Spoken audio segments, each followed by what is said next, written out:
What does Valentine's Day represent to you? Is it a romantic occasion that is the icing on the cake of a loving relationship? Is it an obligatory performance which papers over the cracks of a troubled relationship? Or does it shine a spotlight on a painfully lonely life?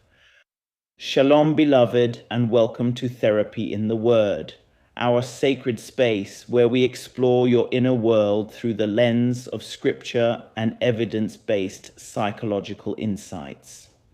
But before we go further, please like, share, and subscribe so that the word can reach others. This video is for educational and spiritual purposes only. If you need support, please see the details in the description for international counsellors in your area and independent UK counsellors for those living in the UK. Today, we are going to look at love on Valentine's Day. Have you ever stopped and wondered, why do we need one specific day to prove we love someone? Every year, on February 14th, the world turns red. Roses, chocolates, cards, and candlelit dinners. But here's the question. Was Valentine's Day created for love, or was it created for profit? Let's talk about it.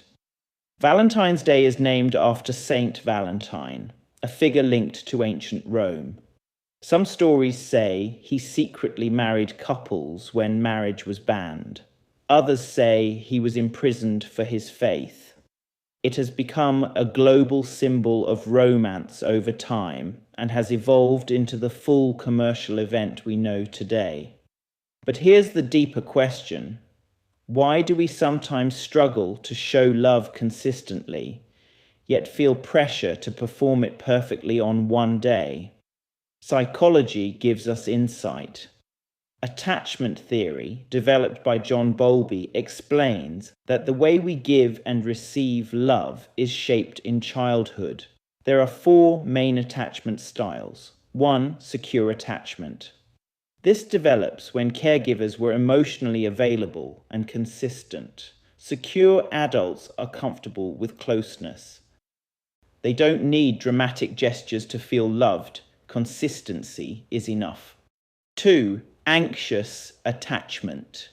This forms when love felt unpredictable. Sometimes it was there, sometimes it wasn't. As adults, anxious attachers may crave reassurance. Valentine's Day can feel huge for them because grand gestures temporarily calm their fear of abandonment. 3, avoidant attachment. This develops when emotional needs were dismissed or discouraged. As adults, avoidant individuals may struggle with emotional intimacy. A day like Valentine's can feel overwhelming, performative, or even unnecessary.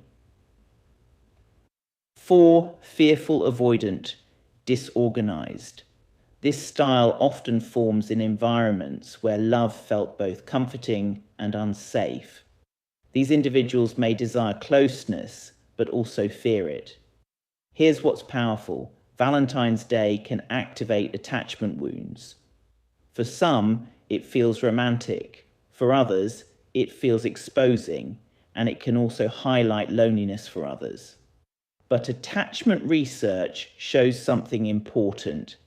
Love that is consistent regulates the nervous system, and love that is intermittent creates anxiety. That's why Scripture describes love not as a performance, but as character.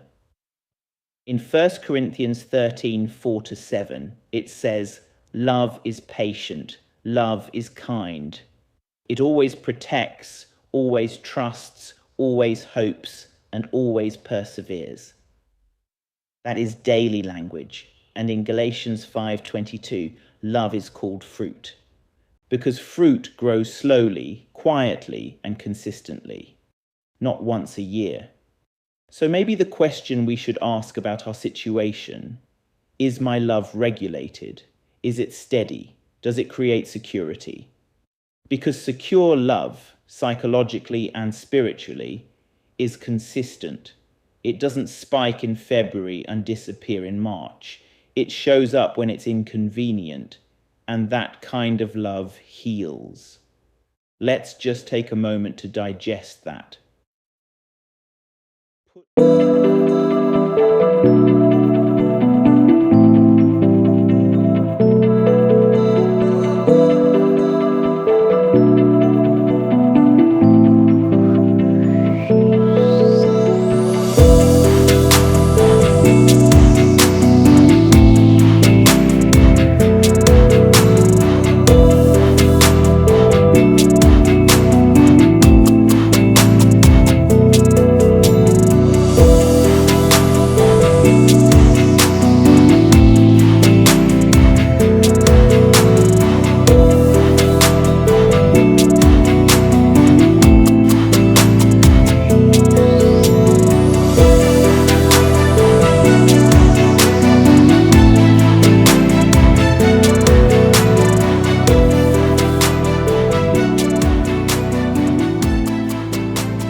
Now let us take this time to pray.